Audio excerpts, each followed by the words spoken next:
અમદાવાદના નિકોલમાં પોલીસ કર્મીએ જ તેના સાગરીતો સાથે મળી યુવકને જાહેરમાં લાકડી અને દંડા વડે માર મારી મોતને ઘાટ ઉતારી દીધો. પ્રેમ પ્રકરણ મામલે યુવકની જાહેરમાં પોલીસ કર્મીએ હત્યા કરી દીધી છે. નિકોલ વિસ્તારમાં 22 જૂને મોડે રાત્રે જાહેરમાં હત્યાનો બનાવ સામે આવ્યો છે. પોલીસ કર્મી સહિત 3 લોકોએ એક યુવક ઉપર જીવલેણ હુમલો કર્યો હતો કે જેમાં બાદલ પટણી નામના 21 વર્ષીય યુવકનું મોત નીપજ્યું છે. તો મૃતકના માસીની દીકરી સાથે મુખ્ય આરોપી લલિત પટણીના આડા સંબંધ હતા. જે આડા સંબંધમાં મૃતક બાદલ નર્તરૂપ રહેતો હતો, જેથી પોલીસ કર્મી લલિત પટણીએ બાદલને ધમકી આપી વચ્ચેથી ખસી જવા કહ્યું હતું. જો કે બાદલે તેની વાત ન માનતા બાદલ પર તેના 2 મિત્રો સાથે મળી જીવલેણ હુમલો કર્યો હતો કે જે હુમલામાં બાદલનું ઘટનાસ્થળે મોત થયું હતું. બીજી તરફ મૃતકના માસી પર પણ પોલીસ કર્મી સહિતનાઓએ હુમલો કરી લાકડીના દંડાથી જાહેર માર માર્યો હતો. હત્યા બાદ આરોપીઓ ફરાર થઈ ચૂક્યા છે.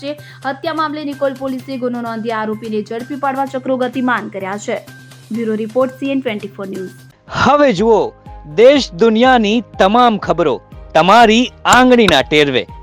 ઉઠાવો મોબાઈલ અને Google Play Store પરથી ડાઉનલોડ કરો અમારી CN24 ન્યૂઝ મોબાઈલ એપ.